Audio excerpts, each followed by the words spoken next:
benar dia tidak tahu.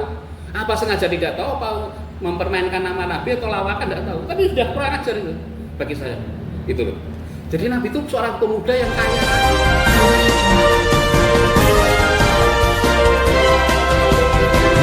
Bagaimana Pak Halim melihat fenomena pasangan Ridwan Kamil dan Suswono di Pilkada DKI, mengingat di banyak tempat mendapatkan penolakan dari warga Jakarta. Apa sesungguhnya yang terjadi? Ya jelas karena pertama si Ridwan Kamil itu pernah menjelek-jelekin Persija ya.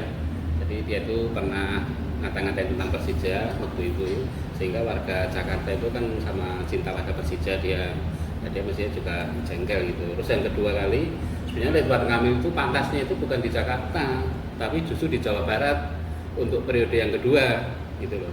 Untuk periode kedua lah kok mengapa dia memaksakan diri ke Jakarta? Walaupun alasannya karena disuruh partainya ya, dia sebagai petugas partai istilahnya, tapi bukan partai, yaitu partai Golkar, salah dia partai Golkar itu disuruh, nah dia ke Jakarta. Lah ngapa sih? Kalau bagi saya kalau Ridwan Kamil ke Jakarta itu, kalau istilah Jawanya seperti guru uceng kelangan delek gitu. Jadi dia ingin mencari yang lebih besar, tapi malah tidak dapat apa-apa. Padahal kalau dia mau di Jawa Barat, saya yakin dia akan menang. Nah sekarang malah justru Jawa Barat sekarang itu sekarang dikuasai oleh Deddy Mulyadi. Jadi Ridwan Kamil di Jakarta dipastikan nggak akan menang. Nggak akan menang dia, karena di samping itu terus ada blunder yang paling parah ini, paling gawat ini, yaitu tentang Suswono itu, di mana Suswono itu menghina Nabi. Dan Nabi kok untuk guyonan, untuk lawakan itu loh. Padahal nama Nabi itu adalah nama yang apa ya? Yang alam semesta ini aja kalah. Gitu loh. Jadi ini kurang ajar ini sisi Suswono ini. Nah, nama Nabi yang begitu suci, begitu murni, yang disebut-sebut oleh orang seluruh dunia dalam 24 jam. Jadi dunia itu berputar 24 jam itu tidak lepas dari nama Rasulullah, tidak. Orang sholat di sini masih jam 7, di Amerika sudah jam 7 malam. Di Eropa beda lagi, di Timur Tengah di ini jam 7 malam, di Timur Tengah masih asar. Karena terpaut. Jadi nama Nabi itu 24 jam itu beredar di dunia, disebut orang terus dalam sholatnya, dalam doanya. Tanpa henti 24 jam itu. Nah kan ya ini di sini jam 7 pagi, di Amerika terpaut 12 jam. Di sini jam 7 pagi, di Inggris masih sebelum subuh. Itu tetap mau 7 jam. Itu maksudnya di dalam sholat atau di apa? Ya di dalam sholat, dalam doa-doa itu nama Rasulullah itu disebut-sebut oleh umat 1,8 umat Islam seluruh miliar, 1,8 miliar umat Islam seluruh dunia itu dalam sholatnya, dalam doanya itu selalu menyebut Rasulullah. Lah kok ini untuk dolanan, untuk guyonan, untuk lawakan itu kan ya kurang ajar itu si Suswono itu. Nah, Suswono itu kan mantan menteri dan petinggi PKS ya. Kenapa dia bisa seperti itu? Apa karena kebodohan atau karena kecelakaan? Kalau bagi saya karena kebodohan. Karena apa? Karena dia kan mengatakan Rasulullah itu pengangguran, gitu. Kalau kamu pengen dapat orang kaya, pakai janda yang kaya. Rasulullah itu ketika dapat Siti Khadijah itu bukan nganggur, itu pemuda yang kaya raya. Buktinya apa? Saya dibaca di Sirah Nabawiyah itu Rasulullah ketika ngelamar Siti Khadijah, ketika ngelamar loh ya, itu ontanya saja 50 onta yang terbaik buat ngelamar. Untuk mahar. Onta merah. Padahal kalau onta merah itu 50 juta saja ya, kali 50 sudah 2,5 miliar. Mana ada pemuda kok punya duit 2,5 miliar? Kalau tidak pemuda yang kaya, malah Rasulullah kaya. Karena umur 12 tahun dia sudah berbisnis di Sam, diajari oleh pamannya namanya Abu Thalib.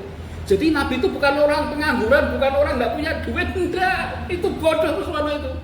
Bodoh bener, dia nggak tahu. Apa sengaja tidak tahu, apa mempermainkan nama Nabi atau lawakan nggak tahu. Tapi sudah kurang ajar itu bagi saya. Itu loh. Jadi Nabi itu seorang pemuda yang kaya raya. Mana ada pemuda kok punya duit 2,5 miliar untuk mahar itu loh. Pemuda kaya raya, pengusaha besar, dapat janda yang juga kaya raya, yaitu Siti Khadijah. Jadi kalau dikatakan Nabi itu pengangguran, mas janda. Terus orang itu ngakunya orang PKS, nggak tahu kayak gitu. PKS macam apa itu? Itu loh. Itu. Jadi karena kebodohan Suswono. Ya kebodohan juga. Di samping itu juga mempermainkan nama Rasulullah. Gitu. Sekarang dia minta maaf, nggak bisa minta maaf kayak gitu. Belum dulu aja Ahok kayak gitu aja diadili kok. Ya harus diserahkan ke pengadilan loh. Ini lebih parah mana antara Ahok dengan? Iya sama-sama parahnya. Dulu Ahok menghina Quran itu dengan cara surat Al-Maidah itu ya. Ini Suswono kayak gitu. Entah itu kepleset atau gimana, tapi jelas itu menghina itu nggak akan termaafkan itu. Itu tuh. Mestinya sebagai pejabat PKS dia tidak keluar pernyataan seperti itu. Harusnya biar dia dianggap lucu. Untuk masa Nabi itu lucu-lucuan itu loh. Nabi untuk bahan lawakan. Yang pernah ngajar tuh itu semua itu. Apalagi pernah jadi menteri. Sekarang pengen jadi wakil gubernur. Pangkat turunnya tuh. Pangkatnya turun tuh itu. Dari menteri ke wakil gubernur. Nah iya tuh pangkatnya turun lah itu. Iya tuh.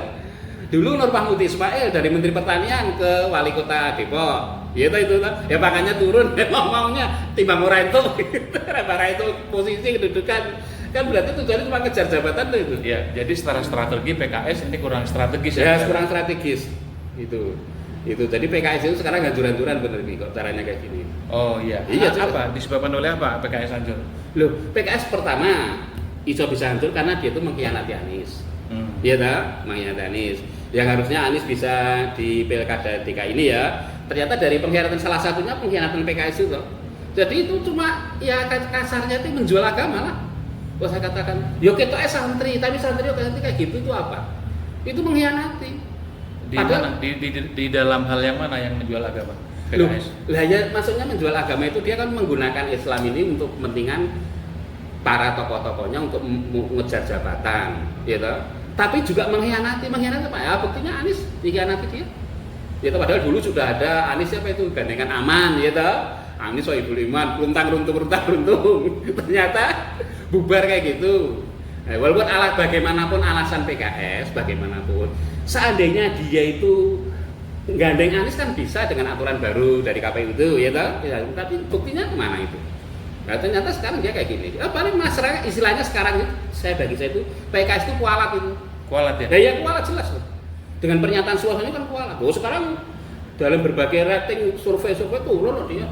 Lah jelas tuh DKI itu basisnya kaum muslimin, basisnya orang Betawi, yang Islamnya itu kuat. Lah kok begitu kan? Itu loh. Nah kembali ke soal Suswono yang dilaporkan ke polisi. Apakah itu memenuhi pasal? Kalau pemain jelas itu pasal penghinaan tuh, sama juga pasal penghinaan agama tuh itu. Ya jelas memenuhi berbagai pasal dia memenuhi itu. Nah makanya kalau memang kita disuruh adil ya adil. Gimana pun saya itu tidak setuju Ahok ya terserah kalau saya tidak setuju ya. Tapi mengapa Ahok kok sampai diadili? Kok Suswono kok tidak? Kan sama ini sebenarnya. Harusnya hukum berlaku. Harus berlaku ya berlaku untuk Ahok juga berlaku untuk Suswono. Karena sama-sama menghina Islam semua. Melecehkan agama semua, simbol-simbol agama, ya toh? Ini kan simbol agama. Rasulullah itu kan simbol agama. Nah itu loh, ini sama. Nabi. Apa? Nabi. Iya, Nabi lagi. Jadi nggak bisa kok ini untuk ini nggak bisa. Kita harus adil. I'dilu wa aqrabu littaqwa. Berbuatlah kamu adil agar kamu menjadi orang yang mendekatkan diri kamu kepada takwa. Itu kan simbolnya PKS. I'dilu wa aqrabu littaqwa itu PKS gitu. Bisa nggak dikatakan dalam hal Suswono ini PKS munafik? Kalau munafik barangkali belum ya. Tapi kalau jelas tidak adil ya jelas. Dolim. Kalau munafik belum. Tapi kalau dolim ya. Karena bedanya adil itu ya berarti tidak dolim. Jadi tidak adil itu berarti dolim. Jadi PKS mendolimi dirinya sendiri. Dan dengan manunya apa? Lah apa sih beratnya mengorbankan Suswono itu? Itu PKS. Lah itu nama Nabi kok. Walaupun yang lain, buktinya kamu mengatakan begitu. Gimana lagi? Itu loh. Wah itu untuk anda bisa. Itu loh. Itu. Jadi namanya kita ada seorang kemarin yang bilang saya, Pak Halim, kalau kamu ngeritik PKS kayak gitu tuh, berarti kamu itu pro PKI loh. Saya bilang nggak bisa kayak gitu. Bukan berarti kalau kita ngeritik PKS kita pro PKI. Politik itu tidak bisa hitam putih dong. Politik kok hitam putih? Kalau ada berarti kalau tidak bisa. Saya mengkritik PKS itu karena dia menghina Nabi. Bukan saya pro-pro, enggak ada hubungannya itu. Ya. Nah, kalau sesuatu ini ya tidak akan terjadi itu toh, gitu loh. Ya. Ada asap, ada api toh, ya itu ya gitu. Kalau soal Pak Ridwan Kamil ini, Pak Halim. Jadi mereka Pak Ridwan Kamil di jejak digitalnya, di Twitternya terutama ya, di tahun yang lama 2010 sampai 2012 itu banyak sekali cuitan-cuitan yang menghina Jakarta dan masyarakat Jakarta. Iya, makanya itu. Nah, sekarang dibongkar sama dengan Fufu Fafa. Tapi Ridwan Kamil mengakuinya bahwa itu memang milik dia. Fufu Fafa tidak mengakui ya. Dengan isi Instagram seperti itu isi Twitter seperti itu yang menghina, yang dikatakan Jakarta kota bokep dan lain sebagainya. Bagaimana nih Pak Halim memandangnya? Ya harusnya Ridwan Kamil itu tahu diri, ya toh. Dia dulu kayak gitu. Nah, namanya Twitter barang itu sudah nggak bisa dihapus toh. Itu kan Ufawa itu udah 10 tahun kok, itu ternyata masih ada bekasnya. Ya harusnya Ridwan Kamil tahu diri lah. Dia itu istilahnya jangan gege mongso, ojo ngoyo-ngoyo. Jadi kalau bagi saya harusnya si Ridwan Kamil dan Suswono itu bukan istilahnya itu bukan ridho singkatannya, tapi kasus Kamil Suswono. Oh. Jadi itu nanti prediksi saya loh ya, prediksi saya. Ini aja belum jadi gubernur kayak gini, ini sudah ada kasus besar penghinaan terhadap Nabi. Tapi nanti kalau dia menang sampai dengan curang, tambah kasus besar lagi. Lihat aja nanti 5 tahun ke depan. Kalau dia menangnya dengan curang loh ya, tidak dengan curang tetap ada kasus nanti. Ini aja belum jadi aja sudah ada kasus. Lah itu kasus Suswono itu. Harusnya singkatannya itu kasus bukan ridho. Kamil Suswono. Yang benar itu. Iya benar itu kasus. Kamil Suswono itu kasus. Bukan ridho, bukan Ridwan Kamil Suswono. Suswono ya itu kan itu. Terlalu suci kata itu. Terlalu direligiuskan gitu loh soal ridho. Ridho wa fi ridho walidain memang gitu. Ridho Allah tergantung dari ridho orang tua begitu loh. Padahal si pengguna istilah itu tidak seridho itu. Tidak. Sebenarnya yang benar itu si singkatan itu kasus Kamil dan Suswono, kasus. Lah buktinya apa? Lah ini belum baru calon gubernur saja sudah gegeran kayak gini gara-gara dia menghina Nabi Suswono. Entah itu terselip lidah atau terserah, tapi itu jelas menghina Nabi. Dan dia mengaku sendiri mengatakan kayak gitu ya. Nah apalagi nanti kalau jadi gubernur lah kayak koyo ngopo. Apalagi jadinya itu dengan cara curang umpamanya. Dengan cara main duit, dengan cara ini tidak beres itu.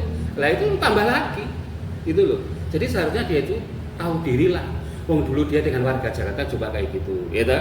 Bahkan dengan Persija juga kayak gitu. Itu harus tahu diri dia. Si Ridwan Kamil ini. Ya. Gitu. Pak Halim sebagai orang Jakarta ikhlas nggak dituduh sebagai kota bokep oleh Ridwan Wah ya Kamil? jelas nggak mau dong, Wong Jakarta kok. Kok mau dituduh kota bokep itu kan ya istilah kotor itu loh. Bagaimanapun walaupun Jakarta kayak gini, bagaimanapun Jakarta itu adalah dulunya kotanya para ulama, para pejuang. Buktinya apa? Ada nama Matraman, itu Mataraman aslinya.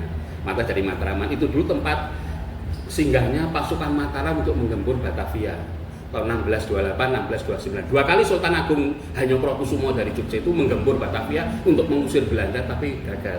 Itu dulu pasukannya itu dipusatkan di Matraman itu, Jakarta Timur itu. Maka namanya Mataraman. Mataraman jadi Matraman gitu loh. Dulu karena pasukan Mataram tinggal di situ.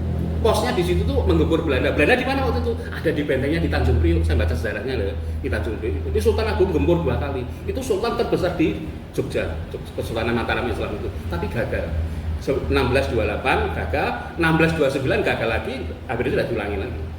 Itu. Artinya Jakarta ini penuh dengan perjuangan oleh ulama, para ulama iya, masyarakat yang ingin merdeka. Ya merdeka iya makanya. Tapi sayangnya sekarang bakal diisi oleh orang-orang seperti Ridwan Kamil. Nah itu, wah ini para pejuang ini Jakarta ini bukan main-main, ini kotanya para ulama. Itu para pejuang dan hebatnya lagi Mas Jakarta itu ya. Saya nggak habis pikir, Jakarta itu Belanda datang ke Jakarta itu kan 1602. Tegese benar-benar Belanda itu menduduki Batavia ini kurang lebih 350 tahun. Karena baru merdeka 1945 ya, baru merdeka sekarang 3,5 abad.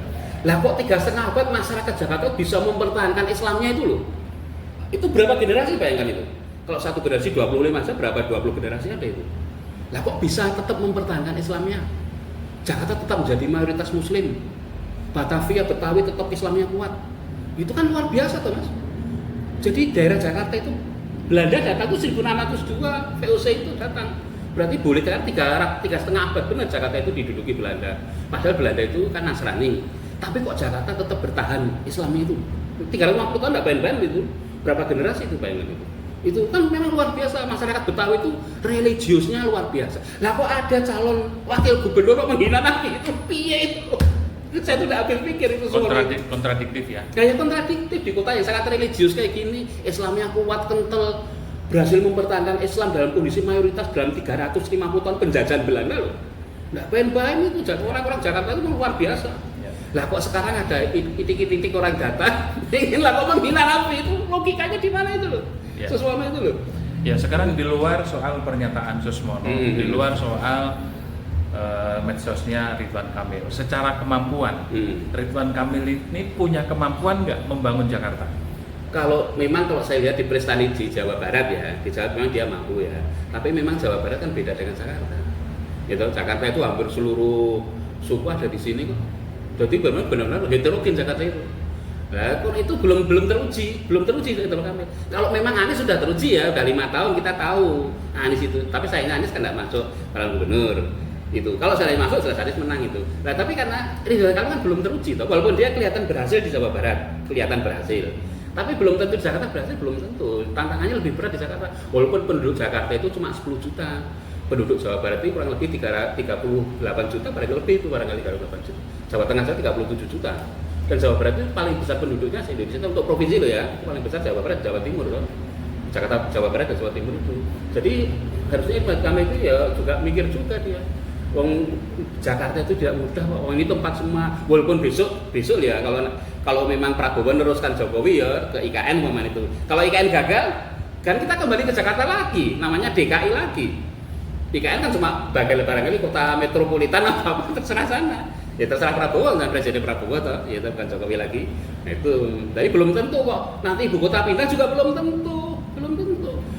Dari sisi acceptable ya penerimaan masyarakat Jakarta. Apakah masyarakat Jakarta bisa menerima kehadiran Ridwan Kamil? Kalau saya kelihatan sulit. Sulitnya karena pertama masyarakat Jakarta itu masyarakat yang religius. Orang Betawi itu orang yang religiusnya luar biasa itu, luar religius. Lah itu di samping itu juga masyarakat Jakarta itu pernah dilukai hatinya kayak gitu tuh oleh Ridwan Kamil. Ya masalah itu Persija itu ya, dia akan Persija itu, masalah Persija itu soalnya dia karena waktu itu kan lagi ada rivalitas ya. Lah ya itulah menunjukkan kan sakit sama masyarakat. Lah itu Ridwan Kamil kok enggak kepikir kok dia mau desak partainya untuk ke Jakarta kok enggak mau ke Jawa Barat saja gitu loh. Padahal kalau dia mau di Jawa Barat saya yakin menang itu Mas. Tapi itu kan hanya rivalitas antara supporter Persija dengan supporter Persib. Apakah itu berdampak terhadap elektabilitas nantinya? Ya jelas berdampak. Gimana pun kan kebanggaan di Jakarta itu kan Persija mestinya. Dengan dia kan supporternya kan banyak banget tuh itu. Nah, dengan dia mereka apalagi stadion terbesar itu ada di Senayan. Nah, dia dilukai kayak gitu kan udah ya sulit. Apalagi yang paling parah ini Suswono ini. Dia enggak perhitungan itu Suswono itu. Makanya saya mikir Suswono itu gimana itu orangnya tuh apa ya memang kita ngomong itu juga cuma ngomong aja. Udah dipikir belakangnya itu loh. Dampaknya justru lebih besar ini loh Mas daripada kasus Persija ini, lebih besar ini yang Suswono menghina Nabi ini. Wah itu luar biasa itu. Nah dari pengalaman di lapangan nih Pak Halim kan ke pelosok-pelosok ke daerah-daerah di Jakarta ini. Bagaimana persepsi masyarakat Jakarta terhadap pasangan ini? Pasangan si Ridwan Kamil ini. Iya. Pasangan kasus ini. Ya kelihatan kurang dia. Karena ya itu saya anggap ya sebenarnya sebelum kasus masalah itu penghinaan terhadap Nabi itu mencuat kayak gitu itu agak lumayan sebenarnya posisi dia itu. Posisi Ridwan itu. Lah itu kan jadi blunder loh dia begitu itu malah jadi blunder. Nah sekarang udah terpuruk dia. Bahkan bisa saja nanti dia kalah dengan pasangan independen itu, Dharma Parangkun itu. Bisa juga. Bisa kalah ya? Bisa kalah dia. Jadi nanti kan yang satu itu Ridho ya, atau kasus lah ya satu. Yang kedua kan si Dharma, ya yang independen ya. Yang ketiga kan si ini Pramono dan Rano Karno. Gitu. Lah ini bisa saja nanti si Ridho ini terpuruk itu bisa. Nomor 3. Bisa nomor 3. Terbalik dia nomor 1 bisa jadi nomor 3. Jadi bisa saja posisinya nanti si Pramono dan Rano itu tak 1, yang 3 jadi 1, yang 1 jadi 3 bisa. Loh bisa saja itu mencuri di tikungan loh si Dharma itu. Jangan meremehkan Dharma Pramono, jangan diremehkan. Lalu ini independen lah belum tentu. Lah kalau orang kecewa dengan si Ridho, lah jadi ke Ridho, terus dia nggak mau milih si ini, malah lari ke kan bisa ke Dharma itu. Kira-kira Mas dari sisa waktu sekitar berapa hari lagi? Cuma 27 itu. Iya, berarti sekitar 10 hari lagi. Iya, 10 hari lagi. Ada nggak upaya untuk menaikkan kembali elektabilitas pasangan Ridho ini? Ya mestinya ada, tetapi ya sulit. Ya karena sudah kasus tersebut, apalagi kemarin saya baca di media itu kan Anies sudah mau foto bersama dengan Rano dan itu kan Pramono oleh itu, walaupun cuma foto loh ya, cuma foto itu nilainya luar biasa itu. Oh itu sinyal dukungan? Iya jelas dukungan, gimana dia mau foto aja pakai seperti baju pilkada begitu, lihat tadi fotonya itu. Oh itu artinya dukungan ya? Iya dukungan toh, jelas Anies paham tuh itu. Nggak mungkin Anies mau diajak foto, Anies itu bukan orang sembarangan. Saya kenal Anies sudah lama, waktu kuliah saya sudah kenal Anies. Jadi Anies itu orangnya perhitungan mas, Anies itu orang cerdas orang itu. Kalaupun RK yang mengajak foto, Anies nggak mau kemungkinan? Iya nggak akan mau. Oh pasti nggak mau ya? Saya yakin nggak akan mau. Kalau dia mau diajak si RK dan itu, kita setelah kasus Nabi ini, Anies bisa dibully masyarakat. Anies mau foto dengan kayak kalau dia sudah menghina Nabi, lah itu loh. Itu makanya Anies kok mau foto dengan si Anu, loh itu dukungan toh. Jadi Anies itu mau foto itu bukan sembarang. Ayo Anies foto. Ya belum tentu. Waktu kan Anies di tengah, Pramono kemudian si Rano Karno ya, itu di pinggir itu di Apit itu. Nah ini kan dukungan lah, bisa saja nanti pemilih Anies dan sama kecewa itu larinya ke itu ke karena Anies tidak di calon ya, mereka larinya ke si itu. Pramono bisa yang sekarang coblos semua itu ya itu bisa berlaku. Bisa juga lari ke situ. Mereka kan para pendukung Anies yang kecewa. Dan terus dilihat fotonya Anies kok foto terbaru dengan si Rano bisa juga. Itu nilainya juga luar biasa itu. Dan Anies tidak sembarang mau foto itu mas, tidak sembarang itu. Anies mau foto itu mesti perhitungannya udah matang Anies itu. Anies itu orang pinter itu luar biasa Anies itu. Politiknya luar biasa, ekonomi juga, ahli ekonomi juga. Jadi Anies itu. Lah umpamanya Anies mau nyalon itu, mesti menang udah saya jamin itu. Wong terbukti kok ada buktinya 5 tahun kok. Dan penyebab utama Anies tidak bisa nyalon karena PKS. Nah itu salah satunya karena PKS itu. Padahal dulu sudah runtang-runtung aman itu. Anies Sohibul aman, terus tiba-tiba kok kayak gitu. Ya mau jadi PKS jadi sasaran kok. Dan sekarang umpamanya ada pemilu gitu, PKS terpuruk saya yakin. Mana ada pemilu lagi gitu ya, nasional itu PKS terpuruk. Jelas. Jadi PKS itu enggak mau perhitungan jangka panjang itu loh. Para pimpinan PKS itu saya heran, mereka kan para ulama, para kiai gitu. Mereka itu PKS itu kok tidak punya perhitungan itu loh. Jangka panjang, prediksi nanti saya itu gimana kalau saya orang berbuat itu perhitungan loh mas. Apalagi orang politik berbuat gini nanti akibatnya gimana, itu harus perhitungan. Lah kok ini kok langsung kayak gitu lah. Kalau rakyat sudah masyarakat dilukai kayak gitu, padahal pendukung Anies Indonesia. Nah coba saya nanti kalau ada pilkada di mana, PKS kan terpuruk itu di berbagai daerah lihat aja itu. Nah, gara-gara Anies kayak gini. Di DKI nanti PKS di mana-mana itu di kabupaten di provinsi kalau ada pilkada itu terpuruk karena sakit hati. Bukan sakit hati karena dikecewakan orang PKS ini. Minimal mereka kalau tidak mau milih ya golput minimal mereka gitu. Itu jadi itu para PKS ini kan politis ini kalahkan. Lah kok tidak punya perhitungan kayak gini itu piye gitu loh, heran saya itu. Harusnya dia punya prediksi toh. Dia kan ahli strategi politik udah teruji mereka tuh kayak gitu. Apa dulu salah itu loh kayak gitu, makanya itu udah habis itu dia nanti. Jadi dampaknya tidak hanya di pilkada DKI nanti, lihat aja nanti di berbagai daerah yang namanya ikut dicalonkan PKS atau terpuruk itu nanti. Itu. Kemarin Ridwan Kamil kampanye di salah satu gor di Jakarta dan dia berjanji akan membuat tempat game di halte dan di pinggir-pinggir jalan buat warga Jakarta supaya orang Jakarta sehat katanya. Bagaimana menurut Pak Halim? Wah itu saya kira cara pemikiran yang tidak strategis. Nah strategisnya apa? Lah orang berdesak-desakan di kereta, orang di jalan dan sebagainya itu sebenarnya sudah olahraga dia, udah mengeluarkan keringat, mengeluarkan tenaga. Dia jalan, kemudian dia nyari kereta, nyari bis, nanti angkutan, itu sudah olahraga. Jadi tidak perlu ada game-gamean itu, tidak perlu. Di pinggir jalan itu ide macam apa itu? Itu loh. Apalagi umpamanya orang pengen nge-game. Padahal kalau kita lihat di Venus ya, itu kan biasanya wanita pakainya kan minim juga itu. Nah, orang pakai minim kayak gitu ditampilkan di pinggir jalan, di halte itu di negara barat itu tidak ada kok itu. Di Eropa, di Amerika tidak ada game di pinggir jalan. Itu belum pernah dengar, saya belum pernah lihat saya itu. Itu ide dari mana sih itu Tuhan itu? Gitu. Ya. Kan ya, nanti kasihan pengusaha gamenya tidak laku. Jadi ternyata ide-idenya juga tidak tidak merakyat. Iya, kalau ide merakyat itu umpamanya setiap hari ini ada pembagian sembako gratis lah, itu seminggu sekali lah baru itu. Apa tiap seminggu sekali ada apa tiketnya busway digratiskan, ya itu baru. Lah kok game itu Lagi pula di halte kan sempit ya. iya sempit, desek-desekan malah banyak copetnya. Gamenya diambil sama. Ya ini ambil copetnya malah repot, belum nanti kalau malam-malam menjaga gamenya. Lah kan mahal alat game itu, taruh di pinggir jalan diangkut orang repot itu. Nah, ini lagi-lagi karena ketidaktahuan RK atau apa ya? Kok punya ide kayak gitu? Saya kira itu dari masukan dari penasihatnya barangkali.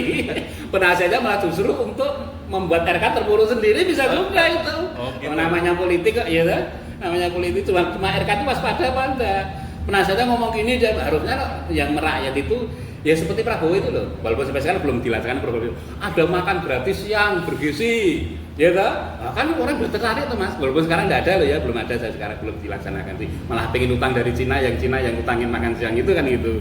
Itu belum ada. Tapi ya harusnya kan seperti Prabowo itu. Wes nanti seminggu sekali ada pembagian sayur gratis, pembagian sembako gratis tiap hari Jumat gitu kan. Baru tiap keluaran ada sembako gratis, ada pembagian ikan gratis, gizi ya gitu.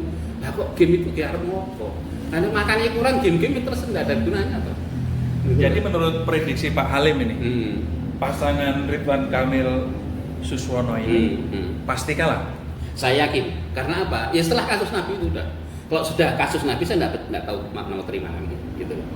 Karena itu penghinaan gimana lagi? Nabi kok dikatakan pengangguran, kemudahan, kan menghina itu. Walaupun alasannya itu untuk lah kok Nabi kok kamu gunakan untuk bahan lawakan, gitu loh. Jadi Suswono ini piye gitu loh orang itu loh. Katanya kamu itu tahu agama, kamu itu orang PKS pernah jadi Menteri Pertanian. Lah kok sekarang kamu malah gitu, walaupun alasan terselip lidah, nggak urusan, yang penting kamu menghina udah. Tapi kan kader PKS di Jakarta banyak dan solid mereka. Iya memang kader PKS itu, bahkan PKS partai nomor 1 ya, kursinya paling banyak. Tapi itu tidak jamin. Nah, buktinya apa? Nah dulu bahwa kursinya paling banyak sekalipun waktu nyalonkan Adi juga kayak gitu. Gitu. Waktu dulu kan dia tidak mencapai batas itu, lalu terus ada peraturan baru itu, terus akhirnya tidak jadi nyalonkan Anies depan itu. Jadi tidak jamin PKS di Jakarta itu kursinya itu cuma berapa kan, tidak ada sampai berapa itu, tidak ada sampai 25%, tidak sampai itu malah 18% barangkali ya. Jadi pasangan Ridho ini langsung tenggelam atau masuk di putaran kedua menurut prediksi Pak Halim? Kalau masuk di putaran kedua itu barangkali ya bisa, tapi ya nomor 2 barangkali. Tetap kalah. Itu kalah. Kalaupun masuk kedua, iya. Di pemilihan berikutnya kalah juga. Kalah juga Iya. Karena nanti bisa saja pemane si Dharma itu kalah ya, nomor ketiga toh. Dharma itu bisa saja pemilihnya Dharma itu lari ke Pramono. Apalagi setelah dia foto dengan Anies. Wah, itu dampaknya luar biasa. Kemungkinan Pramono 1 putaran. Iya, bisa juga 1 putaran. Seandainya 2 putaran pun saya yakin akan menang. Karena itu dampak pertama penghinaan terhadap Nabi itu, terus kedua Anies setelah memberi dukungan kok, itu kan isyarat kok. Anies nggak usah perlu ngomong saya mendukung Pramono, nggak perlu, foto saja sudah menunjukkan, gambar itu sudah menunjukkan kok. Iya, itu sudah menunjukkan itu foto Anies dengan Karno itu. Jadi pinternya timnya si Rano Karno dan Pramono itu ngerayu Anies itu loh. Kok Anies mau foto itu loh. Selama ini kan dijagokan orang Jakarta kan Anies. Iya. Anies terjebak atau dengan kesadaran itu? Ya mesti sadar kok, nggak mungkin kok. Anies mau foto itu mesti Anies sudah perhitungan matang itu. Karena Anies itu orang perhitungan kok itu. Saya kan kenal Anies dari zaman kuliah. Waktu kuliah di Jogja kan sudah berteman dengan Anies saya. Waktu kuliah di Jogja itu. Jadi saya dengan Anies sudah kenal lama, sudah sama-sama mahasiswa itu, dengan Anies itu. Jadi Anies itu memang orangnya, memang saya yakin Anies itu memang dilahirkan menjadi pemimpin itu. Anies itu. Okay. Kalau tidak dijegal dengan keras kayak gini ya dia lolos itu. Oke, apa pernyataan terakhir untuk Ridwan Kamil dan Suswono? Ya pernyataan saya ya paling enggak ya pertama ya Ridwan Kamil ini istilahnya jangan gigi mongso orang Jawa, jangan ngoyo-ngoyo, itu yang pertama itu. Jadi kalau yang kedua, kalau memang nanti dia tidak kepilih, dia jangan menjadi orang yang terkena penyakit post power syndrome. Jadi pengennya tetap berkuasa, ya ternyata udah tidak jadi apa-apa, gubernur saya sudah tidak jadi, ya kesannya kayak gitu itu nanti ya. Makanya itulah bagi saya itu blunder yang sudah tidak bisa dimaafkan. Terus yang ketiga itu tentang Suswono lagi, itu adalah blunder itu sebenarnya. Justru yang memukul Ridwan Kamil itu wakilnya sendiri. Ya Suswono itu, walaupun dia tidak mengakui loh ya. Itu sebenarnya Suswono itu malah justru memukul Ridwan Kamil sendiri. Di samping memukul dirinya sendiri, juga memukul Ridwan Kamil sendiri. Dan saya kira yang keempat itu, Anies itu tepat itu. Dia mau foto dengan si Pramono dan Sidul itu tepat. Karena Anies telah memperhitungkan situasi. Kalau saya foto dengan Suswono dan Ridwan Kamil, malah itu nanti mukul saya, gitu loh. Nah, kemudian dia berfoto dengan terus sekarang perkara itu apalagi yang dukung Suswono dan Kamil kan Kim itu toh ya, 18 partai Kim itu toh. Nah, itu ya jadi jaminan.